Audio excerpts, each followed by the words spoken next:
ጋሽ ግርማ ሰላምዬ ሲጽፍለት እንደነበረው ደብዳቤውን ሜሮንን መስላ እሷ እራሷ ስትጽፍለት እንደነበረ አውቋል ማለት ነው። እሱን አውቆ እንግዲህ አቶ ግርማ እሳት ጎርሶ እሳት ለብሶ ወደ ሰላምዬ ክላስ ሲሄድ እንግዲህ ሳሚና ሰላም አንድ ላይ ነበሩ። እዛ ሆኖ ነበረ እውነቱን ያፈረጠው። ሰላም ሰላም ቤተሰቦች እንዴት ናችሁልኝ? እኔ ያለው ፈጣሪ የተመሰገነ በያላችሁበት ሰላማችሁ ብትርፍርፍ ይበልልኝ። ለዚህ ቤት አዲስ የሆናችሁ ሰብስክራይብ፣ ሼር፣ ላይክ እያደረጋችሁ ቤተሰብ እንድትሆኑ በትህትና ጠይቃችኋለሁ። ሀሴት ክፍል 7 ዛሬ ከሰዓት ይለቀቃል። ክፍል 7 ላይ እንግዲህ ብዙ ነገር ይፈጠራል ብዬ አምናለሁ። ሜሮንና ጋሽ ግርማ ለፊት ለፊት ይገናኛሉ። እውነቱ ይወጣል ብዬ አምናለሁ። ለምን እንደዛ እንዳረገች፣ ለምን ሰላምን እንደዚህ ልትጎዳት እንደፈለገች እውነቱ የሚጋለጥ ይመስለኛል። እሱን አብረን የምናይ ይሆናል። በጣም አጓጊ የሆነ ድራማ ማለት ነው። ደግሞ ሲመስጥ ልዩቷ ራሱ ደስ ስትል ማለት ነው። ሰላምዬ እና ሳሚ አንድ ላይ በጣም ነው የሚያምሩት ማለት ነው። እና ድራማውን በጣም ቆንጆ ድራማ ነው። ተከታተሉ ትላችኋለሁ የኔ ውድ ቤተሰቦች። ሜሮን እንግዲህ ከቤት ወጥታ ነበር እና አቶ ግርማ በመፍራት የተነሳ ከቤት ወጥታ ነበር።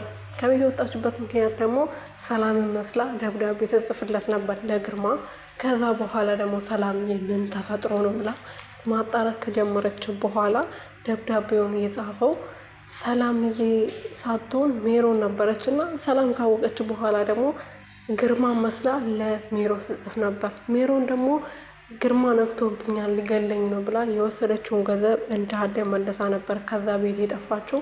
ከዛ ቤት ከጠፋችው በኋላ ግርማ ደግሞ እውነቱን ካወቀ በኋላ የት ገብታ ነው ብሎ እሷን ለመግደል ሲፈልግ ነበር። ግን በኋላ ላይ ነገሮቹ ከተገለጡለት ቁጭ ብሎ ካሰበ በኋላ ለምንድን ነው ሜሮን መጀመሪያ እንደዛ ማድረግ ፈልጋ አሁን ደግሞ ራሷን ማጋለጥ የፈለገችው? ይሄ ነገር የሰላም እጅ አለበት ብሎ በማሰብ ሰላምን ልጠይቃት ወደ ክላሱ ሲሄድ እንግዲህ ክላሷ ውስጥ ደግሞ ሳሚና ሰላምዬ ቁጭ ብሎ እያወሩ ነበር። ዮሴፍ ሽቶ ሰጥተዋት ስለነበረ ሽቶውን በጣም ወደሸዋል ይመስለኛል። በተደጋጋሚ ከኔ ጋር ማውራት አቆመሽ፣ እሱን እያየሽው ነው። ስለዚህ ዮሴፍ ተመችቶሻል ማለት ነው፣ ደግሞ አንድ ላይ ትሄዳላችሁ ጥሩ ነው ብሎ ነበረ በተከፋ ሲያወራ የነበረው ማለት ነው። እና በዛ ሰዓት እንግዲህ ሳሚና ሰላም ይፋቀራሉ። ግን ፍቅራቸው ስለሚፋቀሩ እንግዲህ ሜሮን ሚስቱ ሆና ነበር ወደ ቤት የመጣችው። ግን ከዛ በኋላ በፊት ያፈቅራት ነበር። ሰላምዬን ካገኘ በኋላ ለሷ ያለው ፍቅር ቀንሰዋል። አሁን ወደ ሰላም ልቡ እየመራው ነው። ግን ዮሴፍ ከመጣ በኋላ ደግሞ በቅናት እየተንገበገበ ይገኛል ማለት ነው።